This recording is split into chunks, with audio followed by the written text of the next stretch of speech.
మా నోట మీరు సూటిగా వెలువడింప చేయండి. స్తోత్రాలు అయ్యా. మీ విశ్వాసులను కానీ అయ్యా మీ ప్రియులను కానీ కలవరపరిచే మాటలు, ఇబ్బందిపరిచే మాటలు మా నోట రాకుండా మీ హృదయంలో ఉన్న వాక్యమునే అయ్యా వారికి మేము ప్రతిభటించే విధంగానైనా మేము చెప్పే విధముగా మా నోటికి మీ మాటను దయచేసి మీ ఆత్మశక్తిని మాకు దయచేయమని నజరేయుడైన యేసుక్రీస్తు నామం పేరిట అడిగి వేడుకొనుచున్నాము తండ్రి.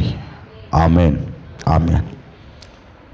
దయించి కొద్ది నిమిషాలు దేవుని వాక్యాన్ని మనం ధ్యానించుకుందాం. ఈరోజు నేను మాట్లాడలేను అనుకుంటున్నటువంటి అంశానికి ఒక చిన్న టైటిల్ పెడదామని నేను ఆశపడుతున్నాను. అదేంటిది అంటే, మన ఆధ్యాత్మిక జీవితాల్లో మనము ఎవరికి లోబడాలి. Praise the Lord. మనము ఎవరికి లోబడితే ఏ విధమైనటువంటి పర్యవసానాలు, ఏ విధమైనటువంటి ప్రతిఫలాలు మనం పొందుకుంటాం, ఎవరికి లోబడాలి. అయితే దైవజనుడైన గమాలియేలు మాట్లాడుతున్నాడు. ఈ దినములకు మునుపు కొద్ది నిమిషాలు నా వైపు చూడండి. ఈ దినములకి మునుపు అనంటే ప్రియదేవుని బిడ్డలారా, దైవజనుడు కోట్ చేస్తున్న సందర్భం ఏంటంటే మనందరికీ తెలిసిందే. పేతురు గారిని, యోహాను గారిని వీళ్ళందరూ పట్టుకొని సమాజ మందిరంలో ఇక వారిని చంపేయాలని అనుకునేటప్పుడు ధర్మశాస్త్రోపదేశకుడైనటువంటి గమాలియేలు మాట్లాడుతున్నాడు. ఈ దినములకు మునుపు యూదా అనే ఒకడు లేచాడు, తూదా అనే ఒకడు లేచాడు. వాళ్ళు లేచి వారికి వారుగా గొప్పవారు అని ప్రకటించుకున్నారు. మాటలో చెప్పాలంటే వారికి వారుగా మెస్సయ్యా అని పిలిపించుకున్నారు. చరిత్ర మనం చూస్తే దావీదు కుమారుడు ఒకడు వస్తాడు. ఆ దావీదు కుమారుడు ఇశ్రాయేలు దేశానికి 12 గోత్రాలకి ఈ రోమా సామ్రాజ్యాన్ని నాశనం చేసి, ఈ బబులోను సామ్రాజ్యాన్ని తుత్తునీలుగా చేసేసి, ఆ దావీదు వేరు చిగురు ఒకడు వస్తాడు. ఆయనే మెస్సయ్య. ఆయన ఈ ప్రపంచాన్ని ఏలుతాడు. ఆయనే రాజు. ఆయన యూదులకి సార్వత్రికంగా విడుదలనిస్తాడు. యూదులకి ఒక అధికారాన్ని ఇస్తాడు. ఈ ప్రపంచం అంతటి మీద యూదులని చక్రవర్తి సంతతి వారుగా చేస్తారని ఒక గొప్ప నమ్మకంతో యూదులందరూ, ప్రాముఖ్యంగా 12 గోత్రాల ఇశ్రాయేలీలందరూ ఉన్నారు. ఆ దినాల్లోట, ఏ దినాల్లో తెలుసా, యేసుక్రీస్తు ప్రభు చంపబడి ఆయన మరలా పునరుద్ధానం పొంది ఆయన ఆరోహణం అయిపోయిన తర్వాత సంఘము ప్రారంభించబడుతున్న తొలి దినాలు. ఈ మాట బాగా వినాలి మీరు. సంఘము ప్రారంభించబడుతున్న తొలి దినాల్లో దేవుని యొక్క సువార్త అనేక మందికి విస్తృతంగా ప్రకటించబడుతున్న తొలి దినాల్లో అనేక మందిని దేవుణ్ణి సొంత రక్షకునిగా అంగీకరించి, అనేక మంది దేవుడే మాకు రాజు, దేవుడే మా జీవితానికి రౌతు, దేవుడే మమ్మల్ని పరలోకానికి చేర్చడానికి చాలా ప్రాముఖ్యమైన స్థితిలో ఉన్నాడని అనేక మంది అన్యులు, ఎస్పెషల్గా రోమియులు, గ్రీకు వారు చాలామంది దేవుణ్ణి అంగీకరిస్తున్న ఆ దినాల్లోనట, ఆ దినాలు జరుగుతున్న దానికంటే కొద్ది దినాలు మునుపు, అంటే క్రీస్తు శకం 6వ సంవత్సరంలో యూదా, తూదా అనేవారిద్దరు లేచి వారు ఈ విధంగా మాట్లాడుతున్నారంట.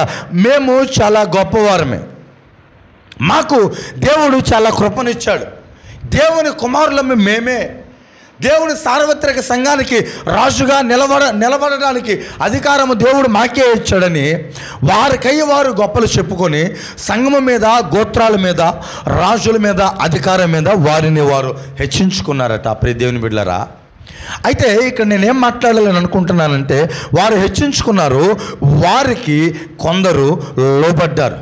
Praise the lord. ఆ రోజు దేవుడు చనిపోయిన తర్వాత ఆయన చావు కంటే కొంచెం మునుపు అనేక మంది వారిని వారుగా గొప్పవారుగా చెప్పుకున్నారు. వారికి వారుగా మెస్సయ్య మేమే అని ప్రకటించుకున్నారు. రాబో కాలానికి ఈ దావీదు వేరు చిగురునున్నటువంటి రాజులము మేమే అని వారు ప్రకటించుకున్నారట. వారికి అనేక మంది లోబడ్డారు. వారికి అనేక మంది ఏం చేశారు, లోబడి వారు చెప్పినట్టుగా బ్రతకటం ప్రారంభించారు. మొట్టమొదట వారికి 400 మంది లోబడ్డారు. ఆ తర్వాత ఉన్న తోదా అనే వారికి అనేక మంది జనులు లోబడ్డారు. అయితే ఇక్కడ గమాలియేలు కోట్ చేస్తున్న ఒక చక్కటైన మాట ఏంటిది అంటే, వారు లోబడ్డారు. వారు లోబడిన వారు చనిపోయిన తర్వాత లోబడిన వీరి విశ్వాసం చెదిరిపోయింది. Praise the lord. లోబడిన వీరి విశ్వాసం వ్యర్థమైపోయింది. ఎవరైతే ఆ యూదా అనే వారిని, ఎవరైతే ఈ తూదా అనే వారిని అంగీకరిస్తున్నారో వారు చనిపోయిన తరువాత వీరు చెదిరిపోయారు. ప్రాముఖ్యంగా సార్వత్రిక సంఘానికి దైవజనుడు రాస్తున్నాడు. ఈయన ధర్మశాస్త్రంలో దిట్ట. దేవుని యొక్క పాదాల దగ్గర ఈయన ధర్మశాస్త్రాన్ని అంగీకరించి ధర్మశాస్త్రంలో ఉన్న జ్ఞానాన్ని పునికిపించుకొని ఒక సార్వత్రిక సంఘానికి, ఆయనకు తెలియకుండానే ఆయన సార్వత్రిక సంఘానికి మాట్లాడుతున్న మాట, మనుషులకు లోబడిన వారు చెదిరిపోతారు, మనుషులకు లోబడిన వారు వ్యర్థులైపోతారు. మనుషులకు లోబడి మనము ముందుకు నడిచిపోతామో ఆ భక్తి, ఆ విశ్వాసము ఖచ్చితంగా ఏదో ఒక రోజు చెదిరిపోతుంది. ఆ రోజు 400 మంది ఎవరికి లోబడ్డారు? ఆ రోజు 400 మంది ఎవరి మాట ప్రకారం ముందుకు కొనసాగిపోయారు? దేవుడు వస్తాడు, దేవుడు రాకముందు నేనే మెస్సయ్యనని చెప్పుకున్నటువంటి ఈ యూదా అనే వానికి, ఈ తూదా అనే వానికి 400 మంది, అంతకుమించి ఎక్కువ జనాంగము లోబడ్డారు, భక్తి చేశారు, వాళ్ళ మాట ప్రకారం నడుచుకున్నారు. కానీ ప్రియ దేవుని బిడ్డలారా, వాళ్ళు చనిపోయారట. ఆ చనిపోయిన తరువాత వారు చెదిరిపోయారు. వారు విశ్వాసంలో లేకుండా, వారు భక్తి జీవితంలో లేకుండా, వారు భక్తిలోనే లేకుండా, క్రైస్తవ్యంలో లేకుండా, ఏదైతే వారు నమ్మారో ఆ నమ్మకంలో వారు లేకుండా ప్రియ దేవుని బిడ్డలారా వారు చెదిరిపోయారు. ఆ 39వ వచనంలో మాట ఉంటుంది, దేవుని వలన మీరు వారిని మీరొకవేళ దేవునితో పోరాడుదురు సుమి, చాలండి, మీరు దేవునితో పోరాడుదురు సుమి. దైవజనుడు ఇక్కడ ఒక 2 వ్యత్యాసాలు మన ముందు పెడుతున్నాడు. ఒకటి, మనుషులకు మనం లోబడితే, మనుషులను మనం వెంబడించే వారమైతే, మనుషులు చనిపోయిన తరువాత మనము ఏమైపోతాం? చెదిరిపోతాం. మనం ఏమైపోతాం? చెదిరి వ్యర్థులైపోతాం. అయితే ఈయన 39వ వచనంలో అంటున్నాడు, ఒకవేళ వీరు దేవునికి లోబడిన వారైతే, ఒకవేళ వీరు దేవుని పక్షాన పోరాడిన వారైతే, వీరి విశ్వాసము నిజముగా దేవునిలో ఉంటే, వీరు నిజంగా దేవునికి లోబడిన వారైతే, దేవుడట వారి పక్షాన యుద్ధం చేస్తారు, దేవుడు వారి పక్షాన నిలబడతాడు, దేవుడు వారి పక్షాన ఉండి వారి పక్షాన వారికి వ్యతిరేకమైనటువంటి వారితో యుద్ధం చేస్తారు. బహుశా దేవునికి లోబడిన వారితో మీరు పోరాడితే మీరు దేవునితో పోరాడుతున్నారేమో. అంటే దైవజనుడు 2 కోణాలు మాట్లాడుతున్నాడు. నెంబర్ 1, మనుషులకు లోబడిన వారు చెదిరిపోతారు, దేవునికి లోబడిన వారి పక్షాన దేవుడే యుద్ధం చేస్తాడు. అనేక సమస్యల్లో, అనేక ఇబ్బందుల్లో, అనేక ప్రతికూల పరిస్థితుల్లో అపోస్తలుల పక్షాన నిలబడింది ఎవరు? ఈ యూదాని నమ్మిన వారు 400 మంది చెదిరిపోయారు. ఈ యూదాని వెంబడించిన వారు అనేక మంది జనాలు చెదిరిపోయారు యూదా చనిపోయిన తర్వాత. కానీ దేవుడిని నమ్ముకున్నవారు, దేవుడు చనిపోయి కొన్ని వేల సంవత్సరాలైన నేటికి విశ్వాసంలో బలపడుతున్నాడు. దేనికి తెలుసా? దేవునికి లోబడిన వారికట ఆయన వారి పక్షాన నిలబడుతాడు. ఎప్పుడైతే మనం దేవునికి లోబడతామో, ఎప్పుడైతే దేవుని మాటకి లోబడతామో, ఎప్పుడైతే దేవుని వాక్యానికి మన జీవితాన్ని లోబరుచుకుంటామో, వారి పక్షాన, మాట అండర్లైన్ చేసుకోండి, వారి పక్షానే, కేవలం దేవుని మాట లోబడిన వారి పక్షానే దేవుడు నిలబడతాడు. నాట్ ఎవ్రీ క్రిస్టియన్, క్రైస్తవులోని పిలవబడిన వారందరి పక్షాన దేవుడు ఉండడు. బాప్తిస్మము తీసుకున్న వాళ్ళందరి పక్షాన దేవుడు ఉండడు. సేవలో కొనసాగిపోతున్న వాళ్ళందరి పక్షాన దేవుడు ఉండడు.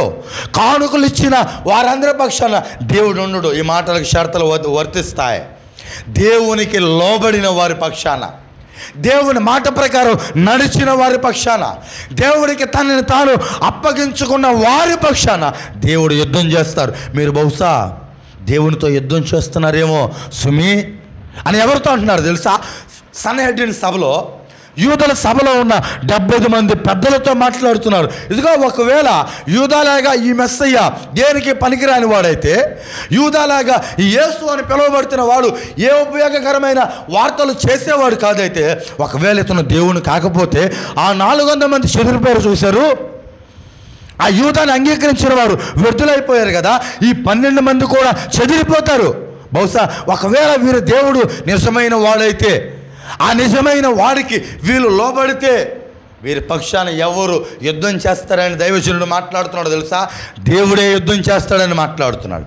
మన పక్షాన మనం పోరాటం కాదు, మన పక్షాన మనము వాదులేసుకోవటం కాదు, మన పక్షాన మనము యుద్ధం చేసుకోవటం కాదు, మన పక్షాన దేవుడే పోరాడతాడు మన శత్రువులతో. Praise the Lord. దేవుడే మన శత్రువులతో యుద్ధం చేస్తాడు. Not only we will strength, మన బలం కాదు, మన శక్తి కాదు, మనం ఆరాధించే దేవుడే మన పక్షాన్ని యుద్ధం చేస్తాడు. ఎప్పుడు? దేవునికి మనము లోబడినప్పుడు, దేవునికి మన జీవితాన్ని సమర్పించినప్పుడు, దేవునికి మన జీవితాన్ని అప్పగించినప్పుడు ఆయన మన పక్షాన్ని నుండి యుద్ధం చేస్తాడు. 2 విషయాలకి ఎగ్జాంపుల్ ఇచ్చి నేను త్వరగా ముగించేస్తాను. మనుషులకు లోబడిన వారు చెదిరిపోతారు. మనుషుల మాట ప్రకారం బ్రతికిన వారు చెదిరిపోతారు, వ్యర్థమైపోతుంది. వాళ్ళ భక్తి ఎంతైనా ఉండొచ్చు, వాళ్ళ విశ్వాసం ఎంత ఘనంగా ఉండొచ్చు. మనుషులకు లోబడి భక్తి చేస్తే ఆ భక్తి చెదిరిపోతుంది. ఉదాహరణకి మత్తయి సువార్త 27వ అధ్యాయం 5వ వచనం తెలిసి పెట్టుకోండి, నేను వివరిస్తాను. సాక్షాత్తు యేసుక్రీస్తు ప్రభుతో 3.5 సంవత్సరాలు పరిచర్యలో ముందుకి కొనసాగిపోయినటువంటి దైవజనుడు యూదా గారు మనకు అక్కడ కనపడతాడు. యూదా గారు అక్కడ కనపడతాడు. ఈయన ఎవరు అని అంటే సాక్షాత్తు 3.5 సంవత్సరాలు దేవుని చేత అనేక సూచక క్రియలు చూసినటువంటి వ్యక్తి, దేవుని ద్వారా అనేక సూచక క్రియలు పొందినటువంటి వ్యక్తి, దేవుడు చేసిన మహత్ కార్యములలో పాలే భాగస్తుడైనటువంటి వ్యక్తి. ఈయన నిరీక్షణట, ఈయన ఎవరికి లోబడ్డాడో తెలుసా? యూదులకి లోబడ్డాడు, యూదుల మాటకి లోబడ్డాడు, యూదుల ఆలోచనకు లోబడి యూదులు అంటున్నారు, బాబు నీకు ఒక 30 వెండి నాణాలు మేము మీకు ఇస్తాం, నువ్వు ఎవరైతే దేవుడిని నమ్ముతున్నావో, ఎవరైతే దేవుని కుమారుడు అని విశ్వసిస్తున్నావో ఆ దేవుని కుమారుడిని మా చేతికి అప్పగించే అని అంటే ఈయన ఏం చేశాడు? ఆ మాటకి లోబడి సాక్షాత్తు ఎవరి చేత అయితే ఆ పరిశుద్ధాత్మను పొందుకున్నాడో, లేదా ఎవరి దగ్గరైతే వాక్యములో ఎలా బ్రతకాలో నేర్చుకున్నాడో ఆ వాక్యాన్ని అందించిన వాక్యమయున్న యేసయ్యని వారికి అప్పగించేశారు, వారికి పట్టించేశాడు. సాక్షాత్తు కేవలం 30 వెండి నాణాలకి. నేను అంటాను, ఎవరికి లోబడ్డాడు ఈ యూదా? ఎవరి మాటకి లోబడ్డాడు ఈ ఇస్కరియోతు యూదా?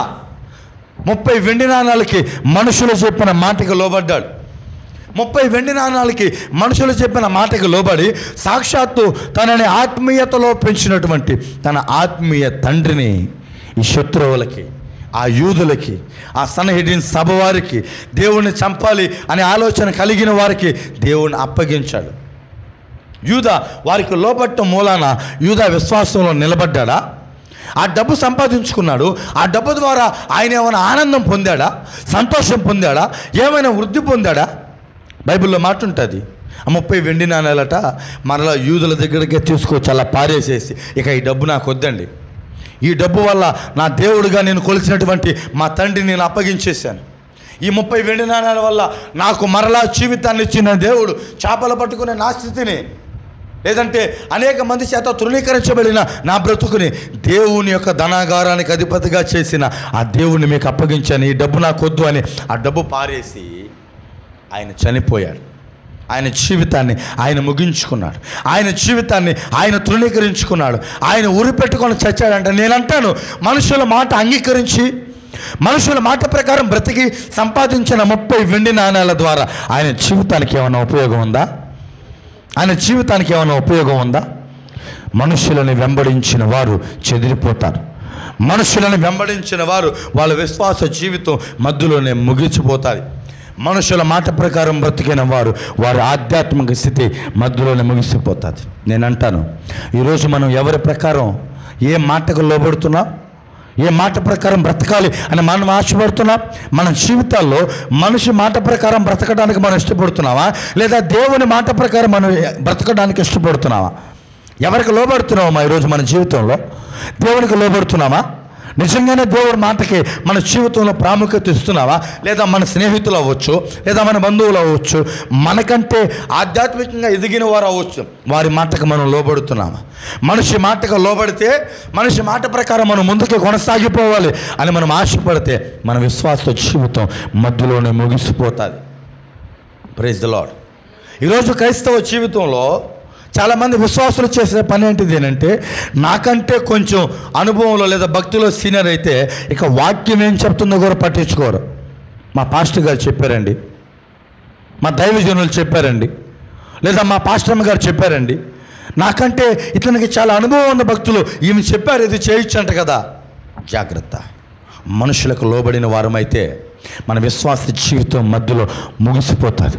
మనము తృణీకరించబడతాం, మనము చెదిరిపోతాం, మనము వ్యర్థులైపోతాం. ఏ విశ్వాసాన్ని అయితే మనుషుల మీద నువ్వు చూసి, మనుషుల ఆధ్యాత్మిక స్థితిని చూసి వారి మీద మనము విశ్వాసం ఉంచుతున్నామో, వారి మీద మనము మన భక్తి నిలుపుతున్నామో, వారి మాటల మీద మనము విశ్వాసాన్ని కేంద్రీకరిస్తున్నామో, ఒకవేళ వారు చనిపోతే ఆ విశ్వాసం మనలో ఉండదు. క్రైస్తవ జీవితాలకి మనకు ప్రాముఖ్యంగా ఉండాల్సింది దేవునికి లోబడే వారమై ఉండాలి. దేవుని మాటకి మనము సమర్పించుకున్న వారమైతే దేవుని మాట మనలో ముగిసిపోదు. దేవుడు కొద్ది దినాలు మనతో ఉండి తర్వాత కొన్ని దినాలు ఆయన ఎక్కడికో వెళ్ళిపోయేవాడు కాదు. దేవుని వాక్యము శాశ్వత కాలం ఉండును. Praise the lord. ఏ మాట ప్రకారం మనము లోబడుతున్నామో, ఎవరి మాట ప్రకారం మనం మన జీవితాన్ని ముందుకు తీసుకొని పోతున్నామో చాలా ప్రాముఖ్యం. కొన్ని సంవత్సరాలు నా విశ్వాస జీవితం బాగుందండి.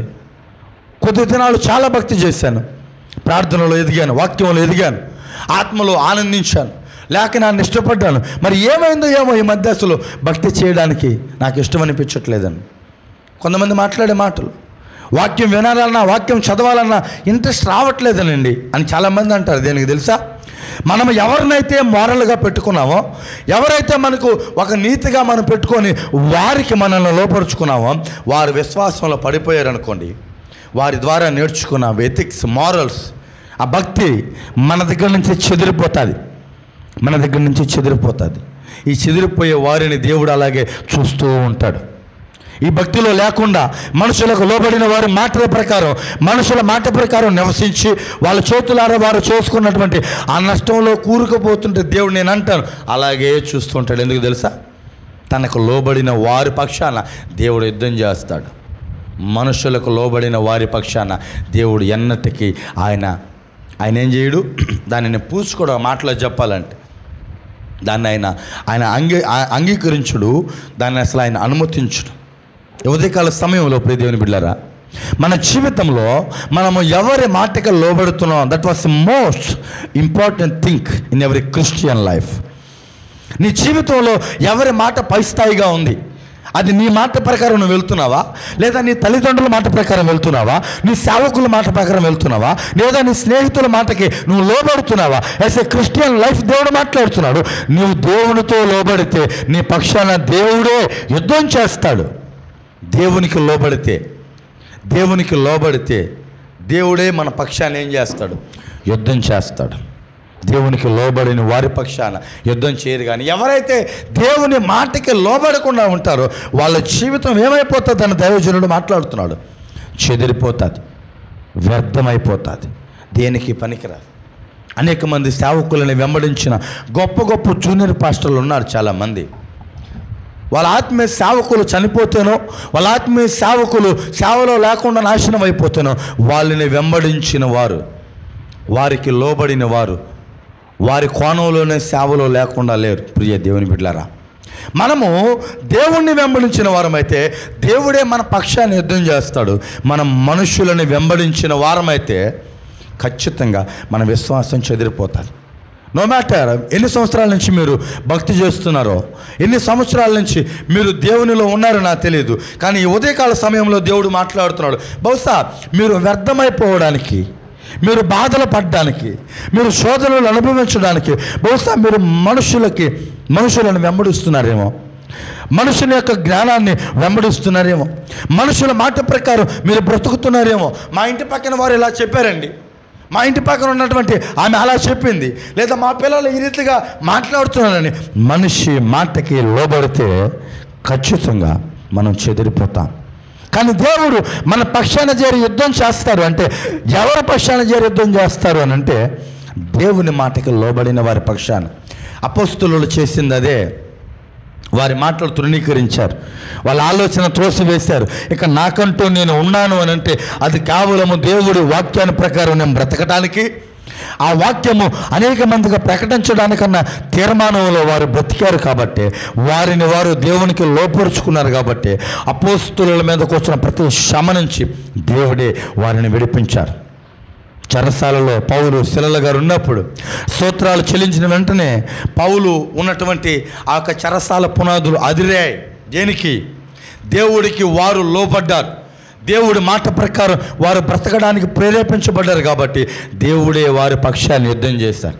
అనేక సందర్భాల్లో పేతురు చెరసాలలో బంధింపబడి ఉంటే దేవుని దూతొచ్చి, చెరసాల తలుపులు అలాగే ఉన్నాయి, వేయబడిన తాళాలు అలాగే ఉన్నాయి, కానీ పేతురుని బయటకు తీసుకొచ్చింది ఎందుకు తెలుసా?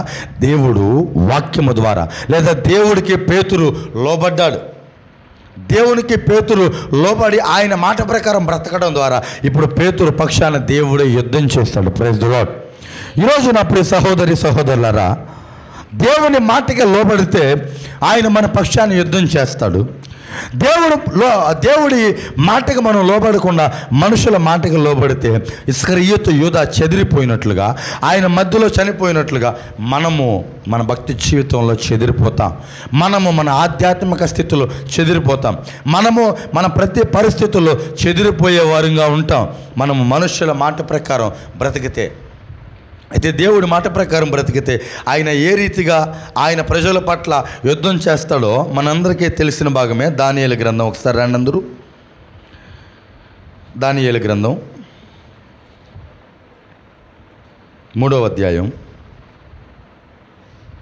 29వ వచనం ఒకసారి చదవండి. 24వ వచనం, దానియేలు గ్రంథం 3వ అధ్యాయం 25వ వచనం, 29వ వచనం చదవండి త్వరగా. 25.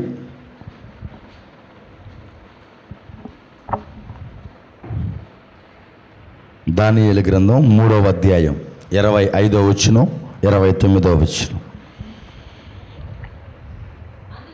అందుకు రాజు, నేను 4 మనుషులను బంధకములు లేక అగ్నిలో సంచరించుట చూచుచున్నాను, వారికి హాని ఏమీయో కలుగలేదు. చాలండి. హాని ఏమీయో కలుగలేదు. 4వ వాని రూపము దేవతల రూపము పోలినదని వారికి ప్రత్యుత్తరం ఇచ్చును.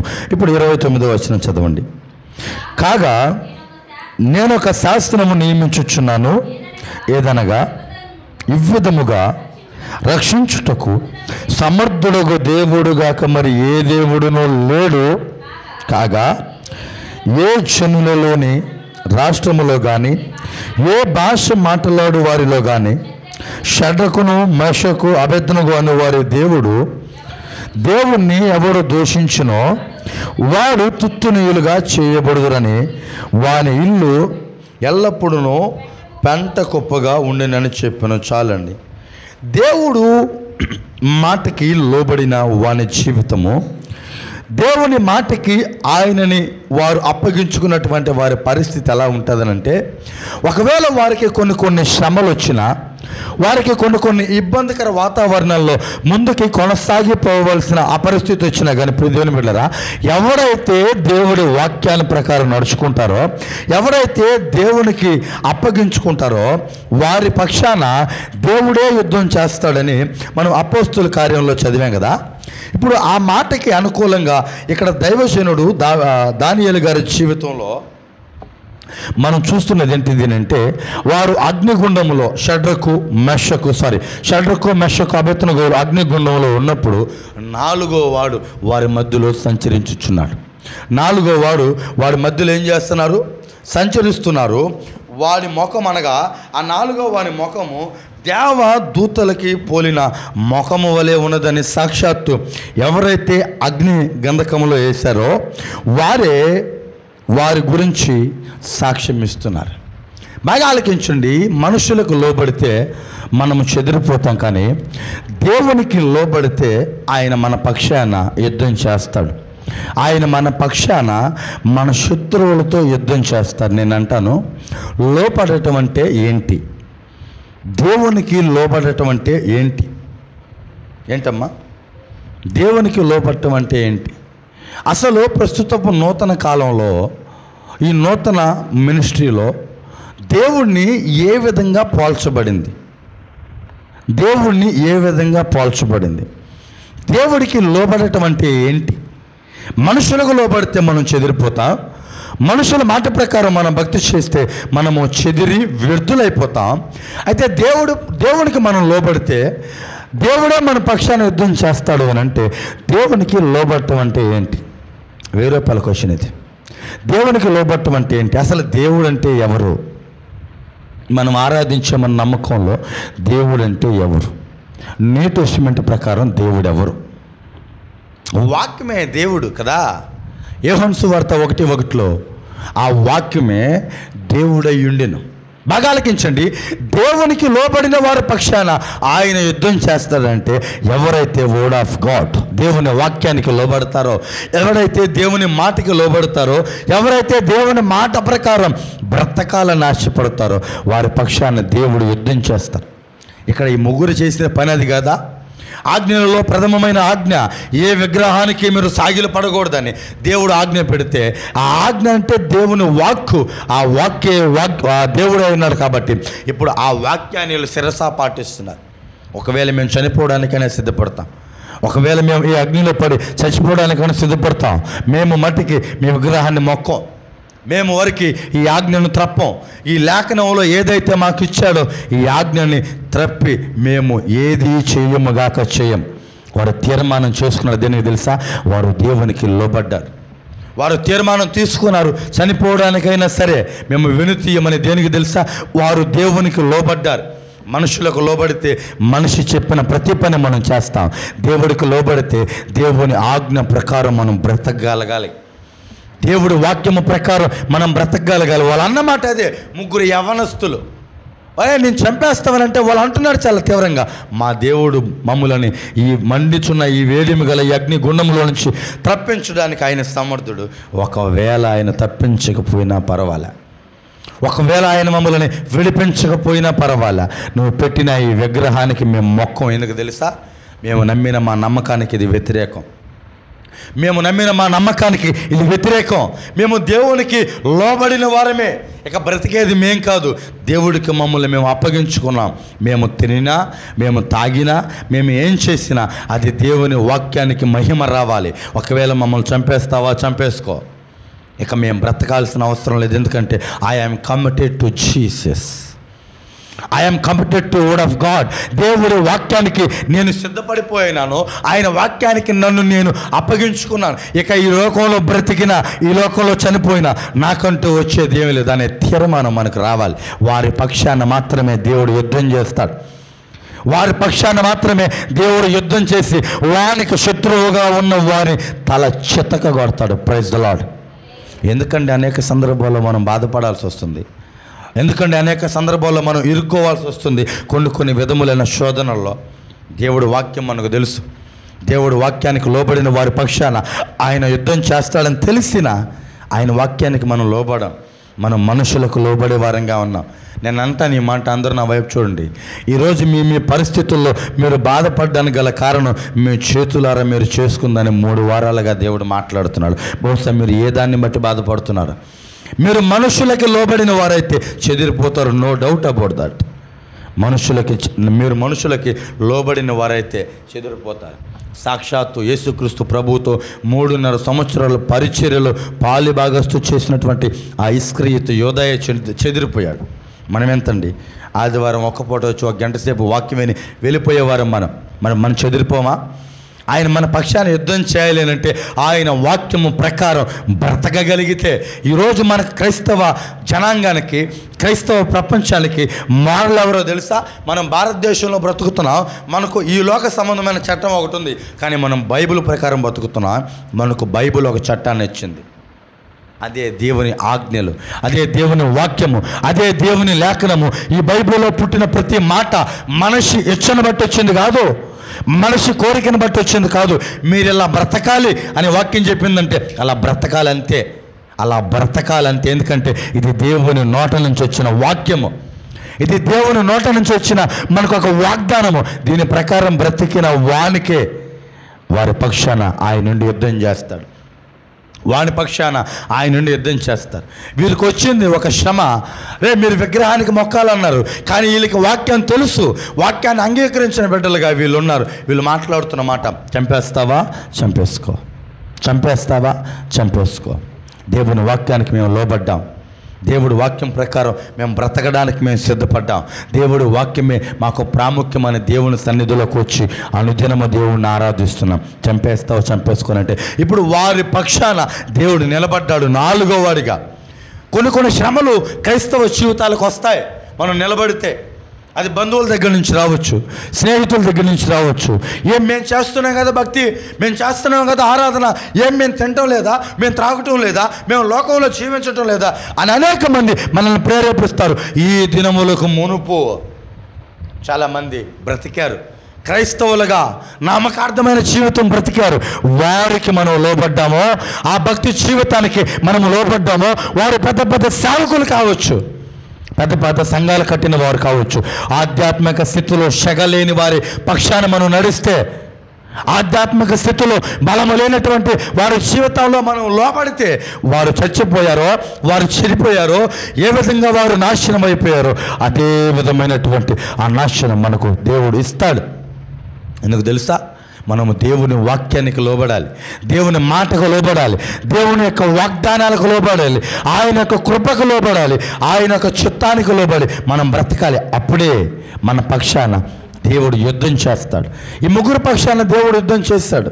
వాళ్ళ శ్రమల్లో, వారి ఇబ్బందుల్లో, వాళ్ళ కరువుల్లో దేవుడే 4వ వాడిగా ఉన్నాడు. ఈరోజు మన కరువుల్లో దేవుడు మనల్ని విడిచిపెట్టడానికి కారణం ఏంటి? ఈరోజు మనం పడే బాధల్లో దేవుడు మనల్ని విసర్జించడానికి, మన కన్నీళ్ళు ఆయన తొడవకుండా ఉండడానికి దేవుని బిడ్డలారా, మనల్ని మనం ఓవర్ చెక్ చేసుకోవాల్సిన సమయం. మనం దేవునికి లోపడ్డామా, మనుషులకు లోపడ్డామా? దేవుని మాట ప్రకారం బ్రతుకుతున్నామా, మనుషుల మాట ప్రకారం బ్రతుకుతున్నామా? ఈరోజు మనుషులు ఈ మాట చేయకపోతే వాళ్ళతో పలకరండి అని వారి ప్రకారం మనం బ్రతకగలిగితే మన జీవితం వ్యర్థమైపోతుంది. కానీ మనుషులతో సంబంధం లేకుండా, మనుషులతో సహవాసం లేకుండా, మనుషులు నాతో మాట్లాడకపోయినా నేను దేవుని వాక్యం ప్రకారం బ్రతుకుతాం అని ఆయన కోసం తీర్మానం తీసుకొని బ్రతకగలిగితే ఆయన మన పక్షాన చేరి యుద్ధం చేస్తారు. మన శత్రువులను సైతము మన పక్షాన లేకుండా చేస్తాడు. అదే 29వ వచనంలో మాట్లాడుతున్నాడు రాజు. 29వ వచనంలో అంటాడు, వీళ్ళ దేవుడు శక్తిమంతుడు, వీళ్ళ దేవుడు సర్వ కృప కలిగిన వాడు, బాధల్లో నుంచి విడిపించడానికి ఆయనకు అధికారం ఉంది. ఇలాంటి దేవుడిని ఎవరైనా దూషిస్తే, ఇలాంటి దేవుడిని ఎవరైనా తోలనాడితే, ఇలాంటి దేవుడిని ఏ ఒక్కడైనా తక్కువ చేస్తే వాడి ఇల్లు పెంట కుప్ప అయిపోతుంది. దేనికి తెలుసా? మనం ఆరాధించే దేవుడు సర్వశక్తిమంతుడు. ఆయన్ని నమ్ముకున్న వారి పక్షాన, ఆయన మాట ప్రకారం బ్రతికిన వాళ్ళ పక్షాన ఆయన యుద్ధం చేస్తారు. ఈరోజు మనకు శ్రమలు వస్తాయి, మనకు కొన్ని ఇబ్బందులు వస్తాయండి. లోకంలో అనేక మంది అంటారు, మీరైనా భక్తి చేసేది మేము చేయట్లేదా, మీరైనా భక్తిలో ఉండేది మేము ఉండట్లేదా, మేము చేస్తున్నాం కదా ఇదే విధంగానని అనేక మంది అంటారు. దేవునికి అప్పగించుకున్నవారు, దేవునికి లోబడిన వారు, దేవుడి మాట ప్రకారం బ్రతకాలి అని ఆశపడిన వారు ఆయన వాక్యాన్ని దాటిపోరు. ఈరోజు నీ నా బ్రతుకులు ఎలా ఉన్నాయో మనం చాలా జాగ్రత్తగా పరిశీలించుకోవాలి. వాక్యం ప్రకారం బ్రతుకుతున్నామా, లేఖనం ప్రకారం బ్రతుకుతున్నామా? ఒకవేళ దేవుడు ఈరోజే వస్తే మన జీవితం వాక్యానుసారంగా ఉందో లేదో బాగా జ్ఞాపకం చేసుకోవాలి. ఆయన లేఖనాన్ని ప్రకారం ఆయనకి లోబడిన వారి పక్షాన దేవుడు యుద్ధం చేస్తాడు. సుమా జాగ్రత్త. మనకు శత్రువులుగా ఉన్న వారితో దైవ సేవకుడు మాట్లాడుతున్నాడు. ఒకవేళ మీ విశ్వాసం లోకస్తులదైతే, మీ విశ్వాసం మనుషులను బట్టి, సేవకులను బట్టి, మందిరాన్ని బట్టి వచ్చుంటే వారు చచ్చిపోగానే వీళ్ళ విశ్వాసం అయిపోతుంది. మీరు దేవునికి లోబడిన వారైతే, దేవుడు వాక్యానికి ఇష్టానుసారంగా మీరు బ్రతికిన వారైతే, దేవుడు వాక్యం ప్రకారం మీరు జీవించగలిగిన వారైతే మీ పక్షాన దేవుడు యుద్ధం చేస్తాడు సుమా అని మన శత్రువులతో దైవజనుడు మాట్లాడుతున్నాడు. ఈరోజు మీరు చెప్పగలుగుతారా, నా శ్రమల్లో దేవుడు నా పక్షాన యుద్ధం చేస్తాడండి, నా శ్రమల్లో, నా ఇబ్బందుల్లో, నా పోరాటాల్లో దేవుడే నా శ్రమల్లో నాకు తోడుగా సహాయకుడిగా ఉంటాడు అని మీరు ఎవరైనా చెప్పగలుగుతారా? దేవుని వాక్యం కరువైపోతుందండి. దేవుడు మనకు తోడుగా ఉన్నాడు అని చెప్పే వాక్యాలు ఎక్కువైపోయినాయి. ఏం చేస్తే తోడుగా ఉంటాడు అని చెప్పే వాక్యాలు కరువైపోయినాయి. దేవుడు వాక్యము సబబుగా విభజించగలిగినటువంటి ఆ సమయంలోనే మన ఆత్మని ఆయన లేఖనానికి మనము కనెక్ట్ చేయగలిగితే నువ్వేం ప్రార్థన చేయాల్సిన అవసరం లేదు. దేవుడు ఆశీర్వదించాలంటే నువ్వేమో ఆయన సన్నిధిలో కన్నీళ్ళు విడవాల్సిన అవసరం లేదు. ఆయన దగ్గర ఏదో ఒక మేలు పొందుకోవాలంటే when you have a good life, నువ్వు ఎప్పుడైతే ఓ మంచి జీవితాన్ని జీవిస్తావో, నువ్వు ఎప్పుడైతే దేవుని వాక్యం ప్రకారం బ్రతుకుతావో, నీవు అడగకముందే నీ దేవుడు నీకు సమస్తాన్ని దయచేస్తాడు. యెహోషువ అడిగాడా, నేను రాజు అవుతానండి, నేను ప్రధాన యాజకుడిని అవుతాను, ఇశ్రాయేలు జనాంగాన్ని నేను నడిపిస్తాను అని యెహోషువ అడిగాడా? దేవుని లేఖనానుసారంగా దేవుని మాట ప్రకారం బ్రతికాడు. మోషే తదనంతరం యెహోషువ ఇశ్రాయేలు ప్రజలందరికీ నాయకుడిగా మార్చబడ్డాడు. ఎందుకు? ఏదో చేశాడు కాదు, మనిషి మాట ప్రకారం బ్రతకటం కాదు. దేవుని లేఖనం ఈరోజు క్రైస్తవులకెల్లా ఒక నిబంధన. ఈ నిబంధన ప్రకారం మనం బ్రతుకుండాలి. నువ్వు ఏ ఎమ్మెల్యేని ఫాలో అవుతావో, ఏ ఎంపీని ఫాలో అవుతావో, ఏ రాజకీయ నాయకుడిని ఫాలో అవుతావో, 5 సంవత్సరాల తర్వాత వారి అధికారం పోయిందో, నువ్వు ఎక్కడి నుంచి ప్రారంభించావో మరలా అక్కడికే రావాలి. ఏ డబ్బునోడిని ఫాలో అవుతావో, ఏ గవర్నమెంట్ ఎంప్లాయీని ఫాలో అవుతావో, వారి ఉద్యోగం పోతే, వారి డబ్బు పోతే మరలా నువ్వు ఎక్కడైతే మొదలు పెట్టావో అక్కడి నుంచే రావాలి. కానీ దేవుని లేఖనం ప్రకారం నువ్వు బ్రతుకుంటే, దేవుని లేఖనం ప్రకారం నీ జీవితం ఉంటే, దేవుని వాక్యానుసారంగా నువ్వు బ్రతికితే, నువ్వు ఏ ఒక్కరి మీదకు నువ్వు పోవాల్సిన అవసరం లేదు. దేవుడే నీ పక్షాన వ్యాజ్యం ఆడతాడు. సోమా జాగ్రత్త. దేవుడు నీ పక్షాన ఈరోజు నిలవాలేనంటే, దేవుడు మన పక్షాన యుద్ధం చేయాలంటే ఏం చేయాలి? ఏదైనా బళ్ళు అర్పిద్దామా? ఏదైనా సేవకునికి కానుకిద్దామా? సంఘానికి ఏదైనా డబ్బు సమర్పించుకుందామా? మన జీవితము దేవుని లేఖనం ప్రకారం బ్రతికితే చాలు. నువ్వే ఇవ్వాల్సిన అవసరం లేదు. నువ్వేదో దేవుడికి కోట్లు, లక్షలు, వేలు, వందల రూపాయలు నువ్వు ఇవ్వాల్సిన అవసరం లే. నీ జీవితాన్ని లేఖనానుసారంగా మార్చుకో చాలు. దేవుడు నీ పట్ల ఆయన యుద్ధం చేస్తాడు. దేవుడు యుద్ధం చేస్తాడు. మన యుద్ధం చేస్తే కొద్దిసేపు యుద్ధం చేసి అలసిపోతామేమో. దేవుడు మన పక్షాన యుద్ధం చేస్తే శత్రువులు అలసిపోయేంత వరకు ఆయన యుద్ధం చేస్తాడు. ఈరోజు అటు యుద్ధానికి కర్త అయిన దేవుడు మన పక్షాన నిలవాలేనంటే మనం దేవునికి లోబడాలి, దేవుని వాక్యానికి లోబడాలి, దేవుని మాటకు లోబడాలి. సేవకుడికి లోబడాలని నేను చెప్పను. సేవకుల్లో చాలా టైపులు ఉన్నాయి. సేవకుల్లో అనేక రకాలైన సేవకులు ఉన్నారు. ఆత్మచేత నడిపించబడిన సేవకులు ఉన్నారు, వాక్యాన్ని చెప్పాలన్న సేవకులు ఉన్నారు, మందిరాన్ని కొట్టేయాలన్న సేవకులు ఉన్నారు. ఇటు వారికి లోబడ్డామో వారు దేవుడు బ్లెస్సింగ్సే చెప్తారు, దేవుడు ఉగ్రత చెప్పడు. మనిషికి క్యాన్సర్ పోవాలంటే మెడిసిన్ అవసరం. ఆధ్యాత్మిక స్థితి సరి అయిన మార్గంలో పోవాలంటే దేవుని వాక్యం అవసరం. ఆ వాక్యము ఎక్కడైతే విత్తబడుతుందో, ఆ వాక్యము ఎక్కడైతే సబబుగా విభజించబడుతుందో, మనుషుల కోసం కాక, ఆత్మలను సంపాదించాలని కోసం కాకుండా దేవుని వాక్యము ఏది మాట్లాడుతుందో అక్కడ ఎవడైతే వాక్యాన్ని ఉన్నతున్నట్టుగా మాట్లాడుతున్నాడో ఆ సంఘంలో మనం ఎదిగితే మన ఆత్మ ఖచ్చితంగా దేవుని బిడ్డలారా. మేబీ మనం డబ్బులు సంపాదించుకోలేకపోవచ్చు, ఆస్తి సంపాదించుకోలేకపోవచ్చు, అంతస్తు సంపాదించుకోలేకపోతే నేను చెప్తాను, దేవుణ్ణి సంపాదించుకుంటాం, దేవుడి కృపను సంపాదించుకుంటాం, దేవుని యొక్క మహిమను సంపాదించుకుంటాం, ఆయనను మన జీవితంలో సంపాదించుకుంటాం. దీనికి తెలుసా? దేవుడు వాక్యానికి మన జీవితంలో ప్రాధాన్యత ఇస్తే. కాబట్టి ఆలోచించండి ప్రియ సహోదరి సహోదరులారా, ఈ ఉదయకాల సమయంలో మనము ఎవరి జీవితానికి లేదా ఎవరి చేతికి మన జీవితాన్ని అప్పగించుకుందాం? ఎవరికి లోబడదాం? మనుషులకు లోబడదామా? రాజకీయ నాయకులకు లోబడదామా? మన పిల్లలకు లోబడదామా? మన ఇంట్లో భార్యలకి కానీ భర్తలకి కానీ సేవకుడికి లోబడదామా? ఎవరికి లోబడదాం? దేవుని వాక్యానికి లోబడితే మన పక్షాన దేవుడు నిలబడతాడు. సేవకుడు పక్షాన నిలబడ్డా సరే, సేవకుడు చచ్చిపోతే ఆ ఉపదేశం మరలా వస్తుందా? రాదు. కానీ దేవుని వాక్యానికి లోబడితే, వర్డ్ ఆఫ్ గాడ్, దేవుని మాటకు లోబడితే ఆ వాక్యము 24 గంటలు మనకు సమీపంగా ఉంటుంది. కాబట్టి ఆ వాక్యమై ఉన్న దేవుడు మన పక్షాన మన శత్రువులతో యుద్ధం చేస్తాడు, మన పక్షాన మన విరోధులతో యుద్ధం చేస్తారు. మనం వాక్యానికి లోబడ్డ వారమైతే, మనము వాక్యము ప్రకారం మన జీవితము ముందుకి తీసుకొని పోగలిగిన వారమైతే, ఏ సమస్యల చేత, ఏ అపవాది తంత్రముల చేత మనం బాధపడుతున్నా సరే, అపవాదితో మన వాక్యమైన దేవుడు మన పక్షాన పోరాడతాడు. కాబట్టి కొద్ది నిమిషాలు బాగా ఆలకించండి. మనుషులకి లోబడితే, మనుషుల ఆలోచనలకు లోబడితే, మనుషుల పరిస్థితులకు లోబడితే ఖచ్చితంగా మనం చెదిరిపోతాం.